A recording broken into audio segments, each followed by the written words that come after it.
আসসালামু আলাইকুম রহমতুল্লাহি অবরাকাতুহু। পাত্র চাই, পাত্র চাই, পাত্র চাই। একজন সুন্দরী সুশিক্ষিতা হাফেজা বিধবা পাত্রীর জন্য 8জন পাত্র চাই। প্রিয় ভাই, ভিডিওটি স্কিপ না করে পুরো ভিডিওটি দেখে তারপর আমাদের সাথে যোগাযোগ করবেন।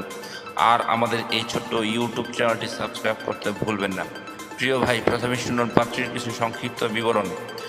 পাত্রীর নাম পরে বলা হবে। পাত্রীর বয়স 26 চলমান। পাত্রীর উচ্চতা 5 ফুট 3 ইঞ্চি। পাত্রীর গায়ের রং উজ্জ্বল ফর্সা। পাত্রীর ওজন 58 কেজি।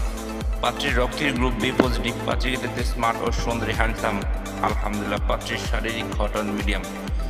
পাত্রীর ধর্ম ইসলাম। পাত্রী একজন মুসলিম। পাত্রী নিয়মিত 5 ওয়াক্ত নামাজ আদায় করেন এবং পর্দাশীলা।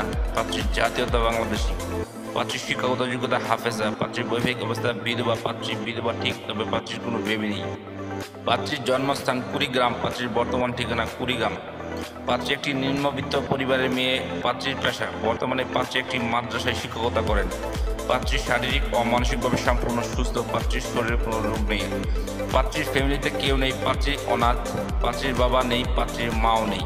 পাত্রীর কোনো ভাই বোন নেই। প্রিয় ভাই, এবার শুনুন পাত্রী কেমন। পাত্রের আশা প্রত্যাশা করি পাত্রের সন্তান গ্রহণযোগ্য একটি পাত্র যে কোনো চাকরিজীবী অথবা ভালো কোনো ব্যবসায়ী হলে ভালো হয়। পাত্রকে অবশ্যই নম্র, ভদ্র ও নামাজি হতে হবে। পাত্রের বয়স মিনিমাম 28 থেকে 35 এর মধ্যে হতে হবে। পাত্রের বৈবাহিক অবস্থা ডিভোর্স হোক অথবা অবিবাহিত হোক, এতে কোনো সমস্যা নেই। পাত্রের বৈবাহিক অবস্থা ডিভোর্স অথবা অবিবাহিত হতে পারে, এতে কোনো সমস্যা নেই আলহামদুলিল্লাহ। পাত্রের উচ্চতা মিনিমাম 5 ফুট 6 ইঞ্চি হতে হবে। পাত্রের গায়ের রং ফর্সা হোক শ্যামলা হোক, এতে কোনো সমস্যা নেই আলহামদুলিল্লাহ, চলবে। পাত্রকে অবশ্যই ভালো মন মানসিকতার অধিকারী হতে হবে। পাত্রকে অবশ্যই ভালো ব্যবহারের অধিকারী হতে হবে। পাত্র কুড়িগ্রাম এর আশেপাশে হলে ভালো হয়, আর তাছাড়া যে কোনো জেলার পাত্র গ্রহণযোগ্য। পাত্রের শিক্ষাগত যোগ্যতা পাত্রের সাথে মানানসই হতে হবে।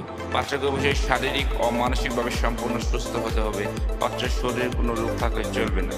প্রিয় ভাই, এতক্ষণ তো এই সুন্দরী সুশিক্ষিতা হাফেজা বিধবা পাত্রীর পুরো ডিটেলস আপনাদের সামনে উপস্থাপনা করলাম। এবার যারা এই সুন্দরী সুশিক্ষিত হাফেজা পাত্রীকে বিয়ে করতে আগ্রহী হয়েছে, তারাই আমাদের সাথে যোগাযোগ করুন। আমাদের সাথে যোগাযোগ করার জন্য একটি ইমেল অ্যাড্রেস, একটি ফোন নাম্বার দিলাম, সেই ফোন নাম্বারে অথবা ইমেল অ্যাড্রেসে যোগাযোগ করতে পারেন। আমাদের সাথে যোগাযোগ করার সময় সিলেট সিবি এবং পিকচার নিয়ে যোগাযোগ করবেন। সবাইকে অসংখ্য ধন্যবাদ ধৈর্য সহকারে ভিডিওটি দেখার জন্য। এবার দেখুন পাত্রীর পিকচার।